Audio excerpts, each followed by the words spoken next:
Oh, I wanted to walk you through the ATR Bands Keltner channel indicator that I built. To find it, you use the TradingView search window and search for ATR Bands and parentheses Keltner channel. And you will find the one, select the one that's built by Emrite Inc. And that'll put the indicator onto your chart. So let's talk about this for a second. What is ATR? ATR stands for average true range. It is the size of the candle over a pre-selected range. So how big are the candles over 10 bars or 20 bars on average? And excuse me, what that tells you is how volatile the market is. So if you have a wide ATR range, that means the candles are a lot bigger, so there's a lot of price action for each candle. Typically in pre-market, you'll see smaller candles, and so you'll have a smaller ATR range or a smaller average true range. These bands are based off of a baseline, which in this case is really just a moving average. So this is an EMA, an exponential moving average of 21 by default. And in the moving average, I have it color coded to indicate whether you are in a trending market, or if it's uptrend, or if it's a downtrend, or if it's consolidating.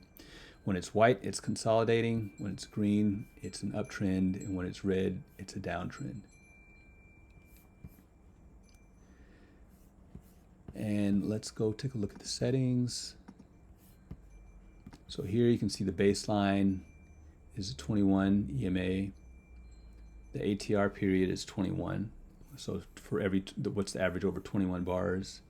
The multiplier is the EMA times this number. So I'm sorry, the ATR times this number. So if the ATR is, say, $2, then the multiplier would make it $2 times 2.618. And that would give you the outer band. So the outer band gives you 2.618 times the ATR.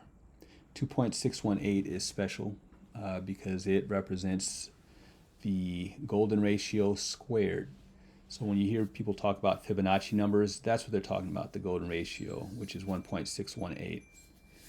The golden ratio squared is 2.618, or 1 plus the golden ratio. So I can go into it, spend a lot of time just dealing with the golden ratio. So I can get really, really nerdy about it, but basically what it represents is a cyclical pattern that happens everywhere in nature. I'll leave it at that, but that's why I have this at 2.618, but of course you can change it to anything. So if I change it to 3, then it'll make it a little bit bigger and give you different signals. So I'm going to change that back to 2.618 because that's where I like it. Oops, 1.618, 2.618. And in the bands, you can set, you can make it so that it just has the outer bands.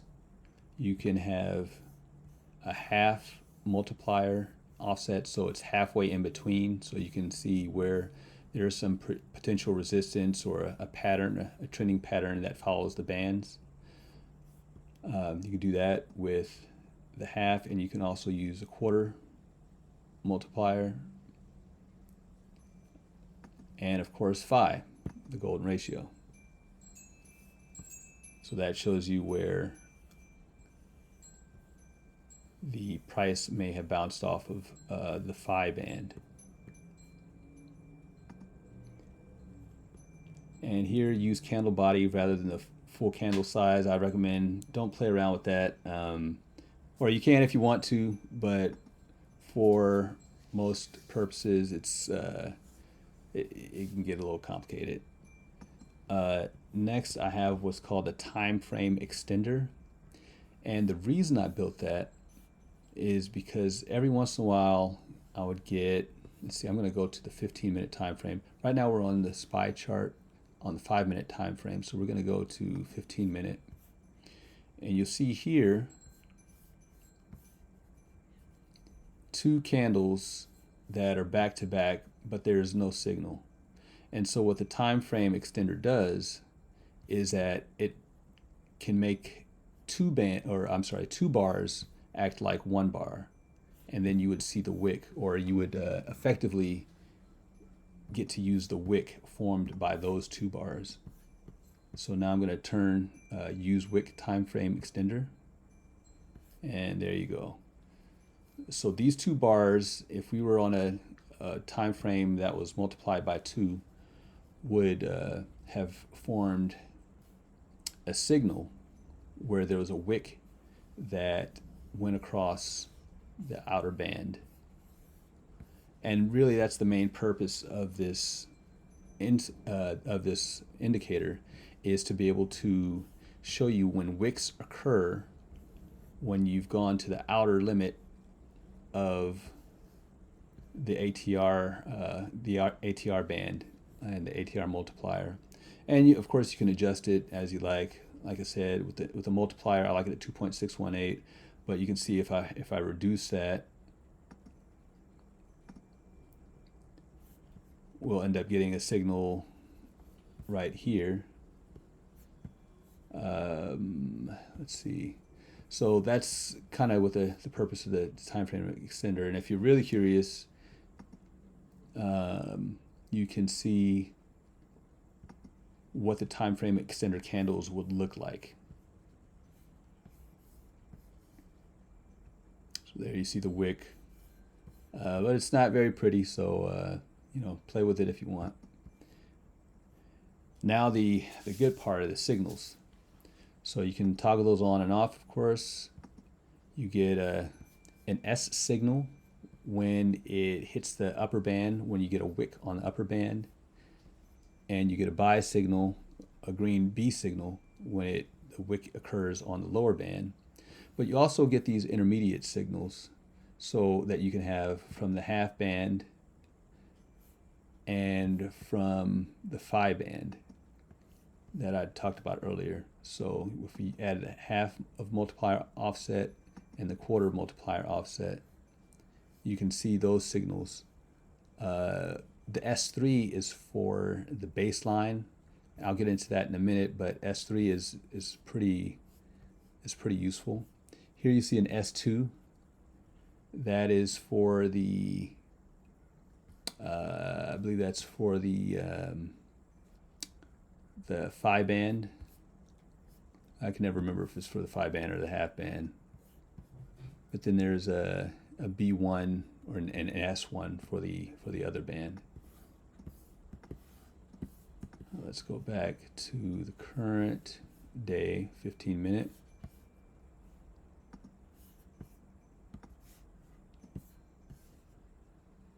So I can show all those signals, and I can also use stochastic filtering, Stochastic RSI. So I'm going to go to the 5-minute time frame.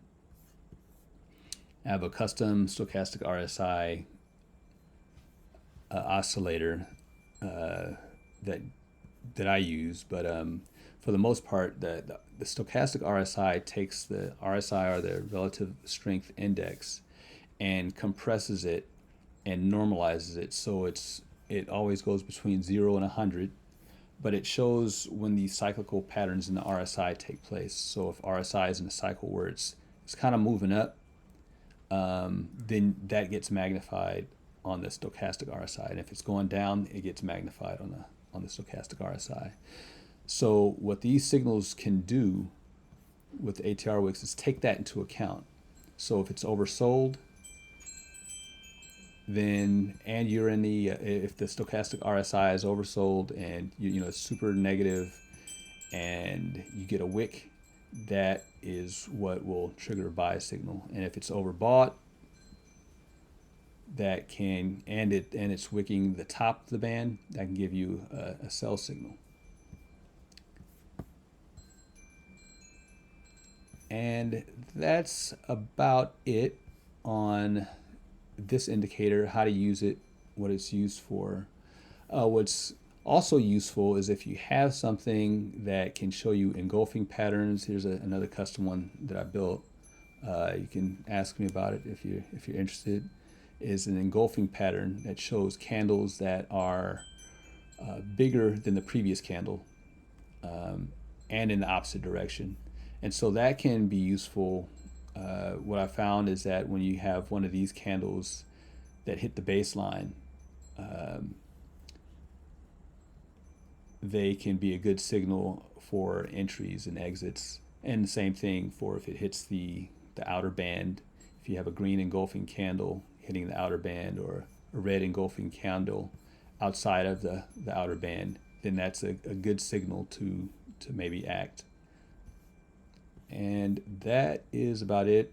If you have any questions, you can leave comments on the video.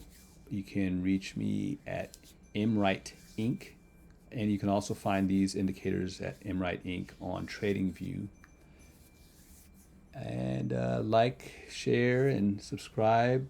And if you, again, if you have any questions, leave them in the comments. Thank you.